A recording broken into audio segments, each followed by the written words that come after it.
Good afternoon or good morning po mga kababayan, ma'am sir. This is Jam, the Filipino channel, ang inyo pong lingkod. So today is November 24, 2025. At tayo ngayon ay papunta dyan sa may Butterfly Garden sa may Newport City Resort Drive, Barangay 183 Pasay. At dalhin po natin yan sa may Philippine Airlines In-Flight Center sa may Naiya Road, Barangay 197 Pasay po yan. Okay, magbabalik po tayo mamaya unti po pag nakakuha na po natin sila. Disclaimer lang po, ang content po natin ay kalsada at hindi ang passenger. Kaya nga naman, sakasakali man po na may marinig kayo, mga pangalan ng lugar, pangalan ng tao, pangalan ng organizations, government of private, yan ay wala pong kinalaman ng channel na ito at wala pong pinapatungkulan. Lahat po na pinag-uusapan dito ay pamang dito lamang po yan sa loob at wala pong pinapatungkulan sa labas. Okay po, so magbabalik po tayo mamaya konti pag nakuha na po natin sila.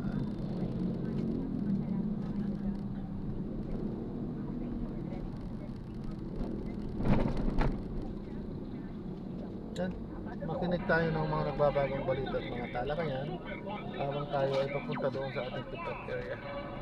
7:47 na pala, pag ganun-ganun lang, magtatanghali na po, maya-maya mga kapuso, at ang oras na yan ay hatid po sa inyo ng Gcash. Gcash. Ngayong papalapit na po ang Pasko, 31 days before Christmas, di ba? O bukod sa katutak na regalo, umaapaw na rin ang mga text scams na kikisabay. Gusto makasingit, gusto makasali, Diyos ko po, ano ba yan? Huwag kayong mag-click na mga kaina-inalang links para palagi tayong isip mga kapuso. Yung po magagawa natin, ha? Maging mapagmatsyag kayo at mag-report agad sa mga otoridad para hindi kayo mabiktima. Huwag hayaang sumain ng scammers at diwa ng pagtitigayan at pagmamahalan. Isang paalala mula sa Gcash, basta may link, huwag i-click. SMS moving scam yan. Gcash is regulated by the Bangko Sentral ng Pilipinas. Ang oras po natin ay alas 7:48 na po ng umaga. Radyo na, labanan ng fake news. Dapat totoo.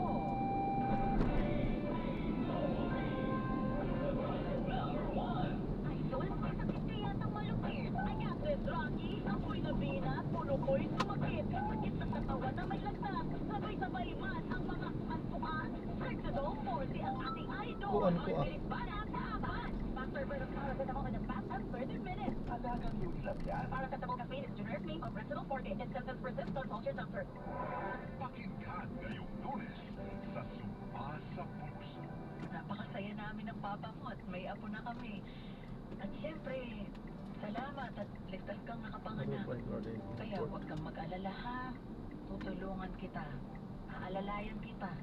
Hindi ka mag-isa sa pag-aalaga sa anak mo. Nandito kami ng papa mo.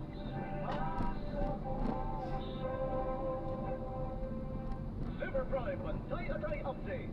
Kung ikaw ay overweight, mataas ang consanguinity at saka yung departure mo, magtatap ka pa ng passport. Ngayon, nung itatap ko yung passport ko, nung paalis na ako ng immigration, sabi, hinarang pa ako nung panis, nung bantay dun eh. Wala na, yung mata mo na lang. Sabi niya. Mata mo na lang, wala ng passport.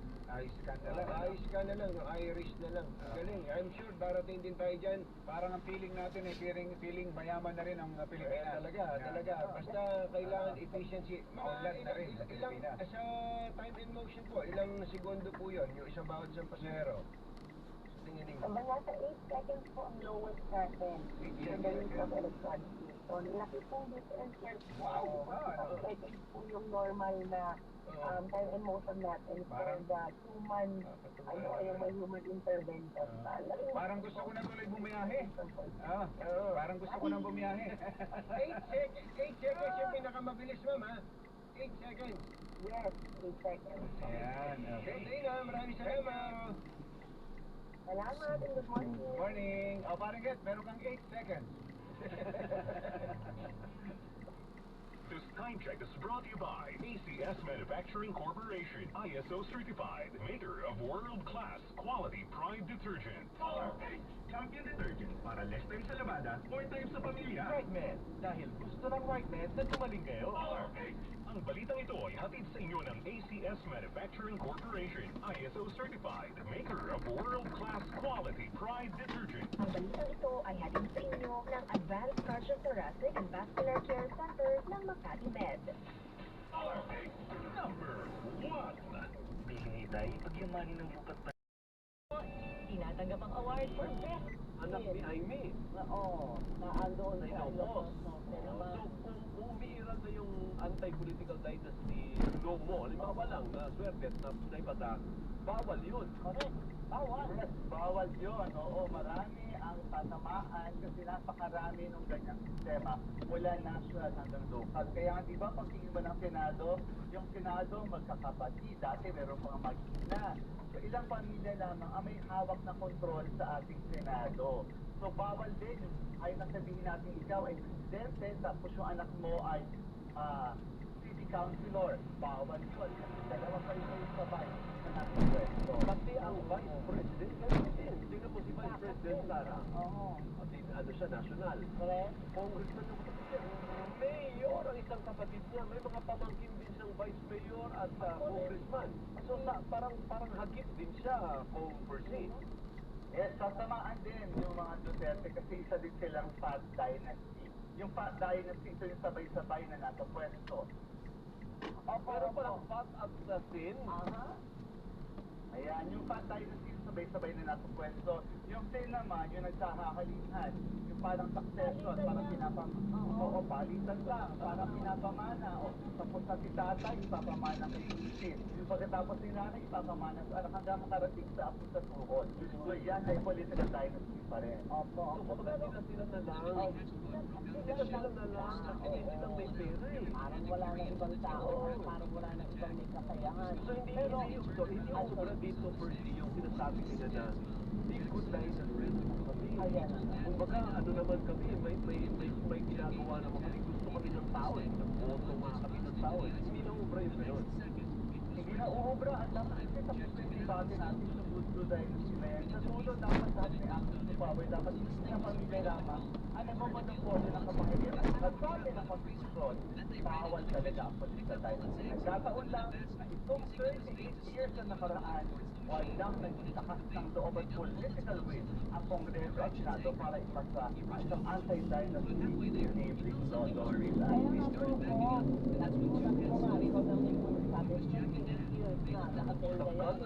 Oo, tagal. So talaga mo this time, maipapasa yan? Walang choice. Ang Kongreso, ang Senado, matindi ang galit ng taong bayan sa nangyayari sa siwalian. Kaya dapat sagutin nila ito sa pamamagitan ng actual, real, at nararamdaman ng political reform. At pamulahin nga dito itong anti-political dynasty legislation. Kahapon mismo si Cardinal ang order ng salita. Dapat sa katiwalian at para sa sa gobyerno, kailangan na natin susunan. Pag-isip na pinagsiyan, ipagdana ang anti-political dynasty. Eh di wala nang masisira ko. Ay, hindi naman yun retroactive. Kasi ano naman yun, parang looking forward naman yung hindi naman retroactive. Diba? May nagsabi na rin yan, Doris, na paano yun wala na itong tatakbo yun. Maraming tatakbo pa rin. Baka nga mas maraming magagaling na leader ang tatakbo kasi mag-open up yung access to power. Kung magaling ka na isang young leader, paano mo nang papanggiin ang isang dinastiya? Kaya nga diba, every time may dynasty na matatalo, sineselebrate natin ang tinatawag natin Dragon Slayer. Para sa mga nakapag-out, Nugget Island, kung nakupo niya bilang district rep, natalo na yung dynasty tinawag sa Dragon Slayer. Pero sinabi na mismo ni Consta, hindi dapat dinastiya ang dragon, ang display ng mga dragon. Dapat ang mga dragon ang kinalaman natin yung nahirapan o wala ng katarungan. So, bakit nilalagyan ng ganong klase ng obstacle yung magagaling na leaders para makapag-access sa posisyon sa gobyerno? Ito mga dinastiya na talaga namang ako kada pa ang binibilang ng hawak sa kapangyarihan. Tandaan natin na sa pag-aaral, saan may dinastiya madalas kung mahihirap sa mga lugar, madalas yan yung mga lugar na mayroong mataas na level na kasiwalian. Do you share the view kung panawagan ng mga retired general, sabi ni Rio kanina, kung seryoso ka, 35 was business. Yun ang exclusive 5 na. Pag 35 na presenting urgent, eh mabilis pa sa alas 4 may papasa yan, Pwede.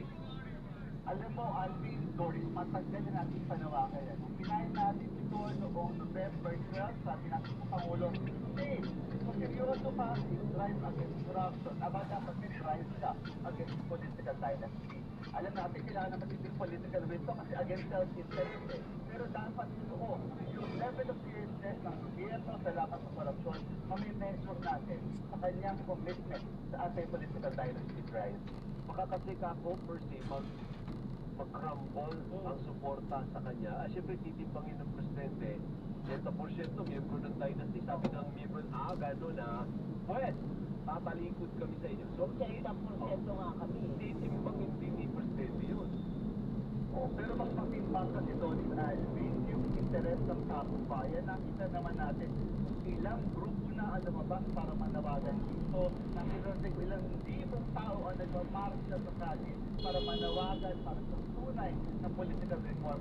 So the president has no choice. Maliban pa doon sa kanyang concern, sa kanyang sarili political space, abay dapat mas maging concern siya doon sa taong bayan. Ngayon ay nananawagan na rin kung paano kalang mata. Yung third and fourth pala, kayo ko na naisip, para fair po tayo bilang presidente. Ang presidente at miyembro ng dynasty. Ang vice president, miyembro ng dynasty. Ang senate president, may dynasty din, ano? Tama. Tama ba yung anak niya ay Vice Mayor, yes. Si Vico is pamangkin. Oo. Kala niya ako merong account doon. Ay, may anak niya rin? Hindi. Ito ba? Kapatid ni senate president. Oo, Sino? Val? Val. So, gusto dynasty din, ano? Yung house speaker, lalo na dynasty rin, oh. Yung mga chair. Ay, hindi. Yes. So, puro sila lahat, ang top 4 officials natin na nasa succession, nasa line of succession congressman, puro miyembro ng dynasty. O saan ka pa? Diba? Tunay, kaya kung ang sinasabi ng ating mga nakaupo ng mga leader ay sila ay public servants, this is the time to prove it. Both against self-interest, hindi interest ng pamilya nila ang pinag-uusapan dito, interest ng taong bayan. Good. Thank you. Maraming salamat. Sana nga, para tuloy-tuloy natin pagpukin, Congressman, sa time to time mag-interview tayo, ha? Para ma-update yung ating mga kababayan. May counterpart na ba yan sa Senate? Yes, nag-find na rin si Senator Risa Ontiveros, counterpart sa Senate. Ganito rin, up to the 4th degree of consanguinity. Good. So mga kababayan, bantayan po natin yung mga hindi susuporta dito sa panukalang batas na ito, baka dito. Ikaw lang bang nag-file din sa house yan? O may iba pang grupo na parang i-consolidate natin lahat ng anti-dynasty bill dyan? May mga ilang din tayo kasama dito sa Congress na nag-file. Pero itong 5905 kasama natin sa Kakabag Out, Sinangat Island, sa Dokno, and Lalangkitan Mula. So hopefully, ang maipasang version ay pinaka-comprehensive ito 5905 kasi walang sinasanto, walang pinapalampas ng mga dinasti Doris Alvin. Mabuhay ka! Thank you! Maraming salamat! Thank you, Bong! Maraming salamat. Have a nice week ahead of us. Correct. Thank you, maraming salamat, Congressman Percy Val. Percy, Daniel, pinanggal ko na nawin ko talaga eh. Pagkakulado, ano man ng akbayan. Kami, binabasa ko pa yung pangalan, nagmamadali na naman. Porque balas po na, gusto niya nakaagad ako si Pain dito. Nasadya. Nasadya talaga yan. And then namin yung ice cream person. Mano Rod, nilantakan na! Maraming salamat. Thank you. Paring Mon Samson ng Manila Bulletin, magandang umaga. Sino pinapashout out si Alvin Caraveo? Bakit natin ba ito si Alvin? Very good. Maraming salamat. Ipapon ko pa din pa rin kaya Ong ng Liban, magandang umaga. Ganun din si Alex Calca, Papa Kim. Hindi ko talaga gusto po ba na Papa Kim pa rin. Huwag naman yung prende, no? Dahil ako nag-i-exercise ako.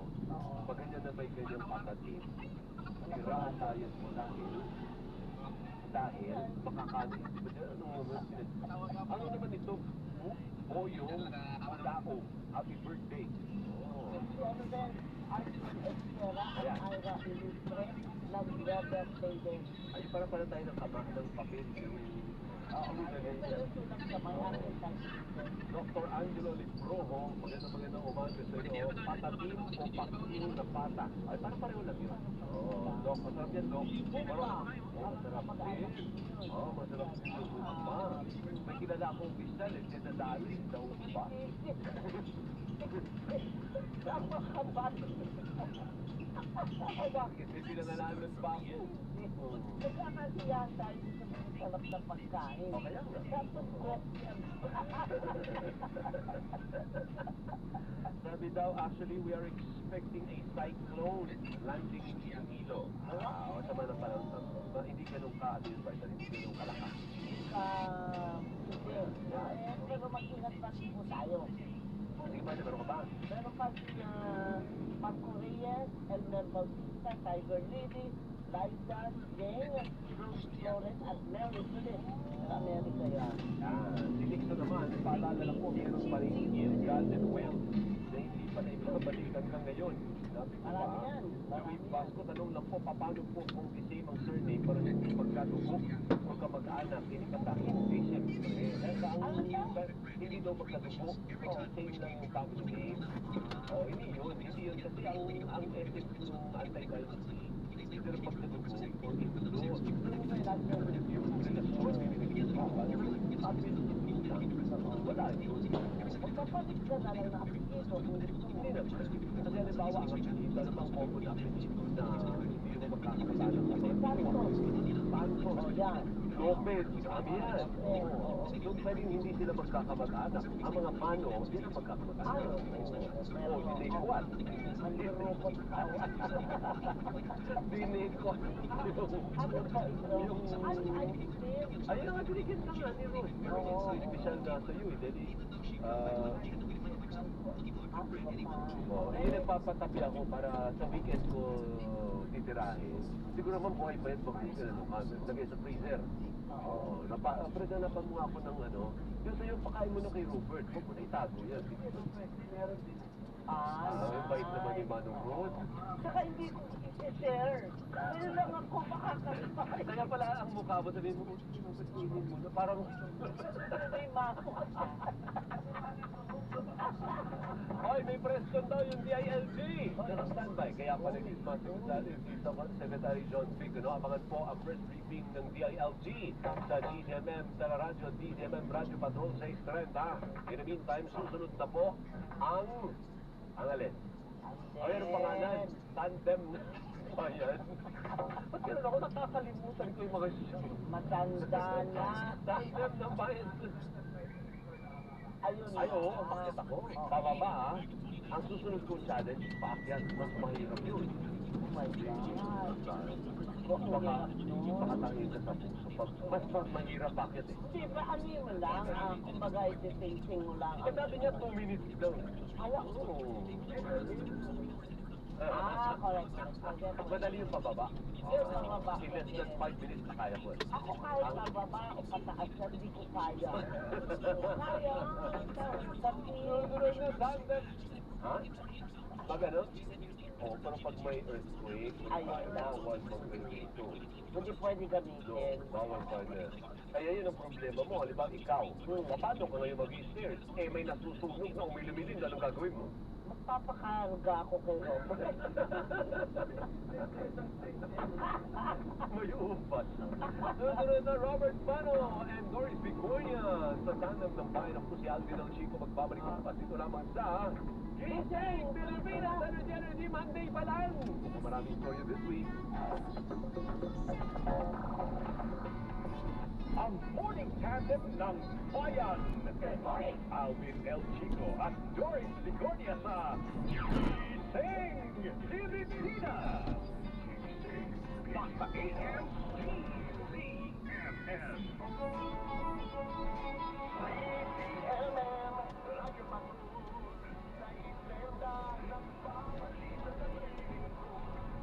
Basta agad after 3 days ng arrest warrants. Mga kapuso, at least dahan-dahan naman tayo. Pero at least yung napagin mga partner, ito yung mga small time. Wala pa yung mga big time na hinihintay natin. Sana yung mga big time, magtago lang kayo sa maliit na poste. Yung pinapag na lang kayo. Morning po. Drop off. Sir Marine, 318. 318.